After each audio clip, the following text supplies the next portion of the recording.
allati la bud likulli talibin ilm minha, alima minha. Aduh, mulut aja ente gede, Tat. Gimana bacanya ente itu?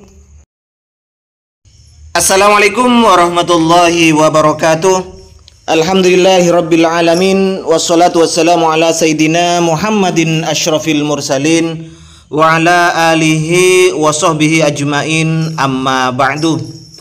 Kaum muslimin dan sahabat-sahabat Aswaja semua, saya doakan semoga Allah subhanahu wa ta'ala senantiasa memberikan rahmatnya, taufiknya, hidayahnya, maufirahnya, memberikan kelancaran rezeki dan kesehatan pada kita semua. Amin, Allahumma amin. Ketika saya membahas kesalahan Pak Badrus Salam yang mengatakan bahwa sutrah itu hukumnya adalah wajib, termasuk juga Syekh Yazid Jawas, mudah-mudahan beliau dirahmati dan diampuni segala dosa-dosanya. Ada yang komentar dari salah seorang ustadz Wahabi yang lancang sekali mulutnya, dulu mengatakan kiai-kiai di pesantren mengajarkan kesyirikan. Dan ustadz ini tukang kawinin ayat Al-Quran, dikawin silang ayat Al-Quran itu. Apa kata dia mengomentari saya? Kirain dia mau membela Pak Badrus Salam dan Syekh Yazid Jawas, mendiang Yazid Jawas. Tapi komennya malah bukan menunjukkan dirinya seorang ustadz. Ini baca sendiri komennya ini. Malu sendiri saya, seorang ustadz Wahabi. Ya pantaslah, ustadznya sudah seperti ini. Komen di konten video saya, di video saya, bukannya membela ustadz yang saya salahkan, Ustadz Badrus Salam dan Zainal, siapa itu ya, Pak Yazid Jawas, mendiang Yazid Jawas, tapi komennya malah seperti ini. Oke, saya tidak akan membahas komennya, tapi saya akan menunjukkan betapa memang seperti ini. Ini ustadznya sudah. Tentunya tidak aneh lagi ketika jamaahnya komen dak karuan, dak sesuai dengan apa yang dibahas. Kenapa? Karena ustadznya saja sudah belepotan sebenarnya dalam memahami agama ini. Lebih-lebih dirinya hanya bisa menjelaskan, tapi dirinya nol dalam aplikasinya. Mau tahu? Oke, kita buktikan. Ketika ustadz ini menjelaskan tentang betapa pentingnya belajar ilmu alat, ilmu nahu dan sorob, tapi ketika dirinya membaca, waktu menerangkan nahu sorob, baca ibaratnya hancur sekali. Yuk kita buktikan ustadz yang gede mulut ini. Lau taraka ta'allumuhu, Malik Al-Asari yang besar mulut.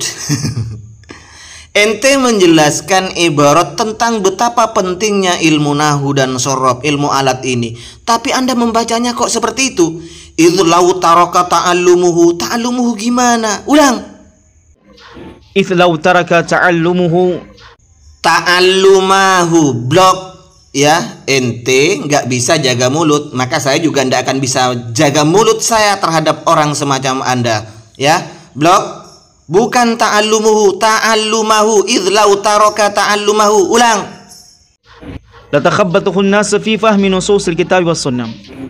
Lek, ulang, bukan dilanjut. Kamu melanjutkan itu salah juga, Lek. Ya, gimana? Coba ulang lagi dari depan. idh lau taraka ta'allamahu. Aduh, masih salah. Bukan ta'allumahu, ta'allamahu.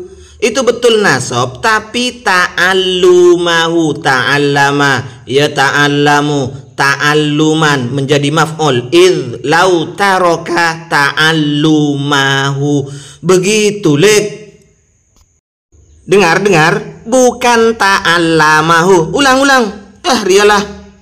idh lau taraka ta'allamahu. Aduh, Lek. Gayanya ente menjelaskan nahu, baca ibarat gak paham-paham. Ta'allamahu gimana? Ta'allumahu kok ta'allamahu. Tadi ta'allumuhu. Aduh, kalau dibaca ta'allumuhu, lau turika ta'allumuhu. Kalau dibaca nasab, idh lau taroka ta'allumahu. Gitu, salah semua kamu ini. Latakhabbatu an-nasu fi. Aduh, Lek. Latakhabbatu gimana? Salah. Ulang. Ayo ulang. Meler ya. Latakhabbatu an-nasu fi. Lek, ini ya, Lek. Itu fi'il madhi berwasan tafa'ala. Takhabbata yatakhabbatu. Jadi idz lau taraka ta'allumahu latakhabbaton nasu. Gitu, bukan latakhabbatu gimana kamu ini? Ulang. Latakhabbatun nasu fi Latakhabbato latakhabbatu terus. Ya wis, terserah kamu. Lanjut.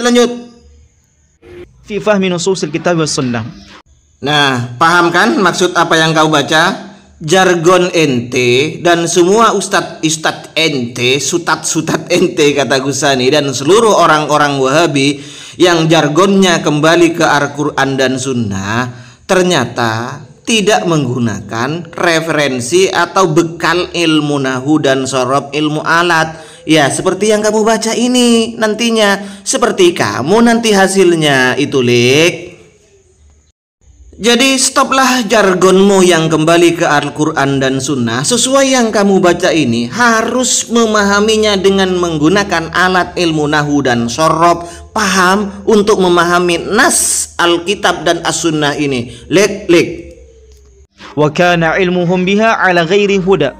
Dan tentunya zaman rahmatullah, orang yang tidak memiliki dasar pengetahuan ilmu berbasis bahasa Arab, ilmu nahwu dan sharaf yang merupakan ilmu alat untuk memahami Quran dan Sunnah, maka dikhawatirkan mereka Iya betul, kamu tahu, ngerti bahwa ada ibarat yang kamu baca itu yang menjelaskan betapa pentingnya belajar ilmu nahwu dan sharaf.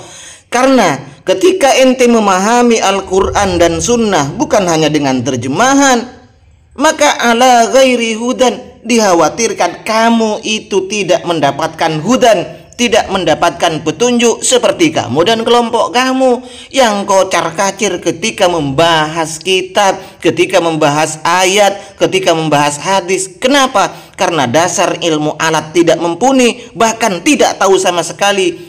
Hanya ikut kajian beberapa kali, rutin, sudah jadi ustadz. Itu kelompok Anda, Lek. wa rubama amilu biha ala khilafil wajhi sahih.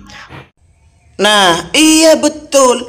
Kalau tidak menggunakan ilmu alat nahwu dan sorob untuk memahami ayat Al-Quran, memahami hadis, memahami qaul ulama, maka yang dikhawatirkan adalah apa? Ini kamu yang bacakan. Amilu biha ala khilafil wajhi sahih. Bisa jadi, Lik, yang kamu kerjakan itu kacau balau tak karuan, Lik. Kayak ente ini. Perkataan Imam Az-Zahabi rahimahullah, beliau kemudian mengatakan, walugawiyuna qad adamu fi zamanina. Bukan qad adamu, Lik. Itu bisa qad udimu, bisa ya benar-benar sedikit jika dibaca qad adimu, ya. Kalau qad adamu cari Anda di kamusnya, Lek. Qad ittafaqa al-ulama ala anna an-nahwa yahtaju ilaihi fi kulli fannin min fununil ilm. Ya, itu kan tidak ada fa'ilnya. Jika tidak ada fa'ilnya, maka jar majrur itu yang dijadikan naibul fa'il. Yuhtaju, bukan yahtaju ya, Lek. Ya, yuhtaju gitu. Wa masdaran au dzarfan au majrura illam tajid maf'ulahul madhkura ni ngono. Lazima tafsir wal hadis. Apa Lek? Lazima. Coba ulang. Lazima tafsir wal hadis. Aduh, Lek, stop dulu. Lanjut besok ya, Lek. Lanjut besok.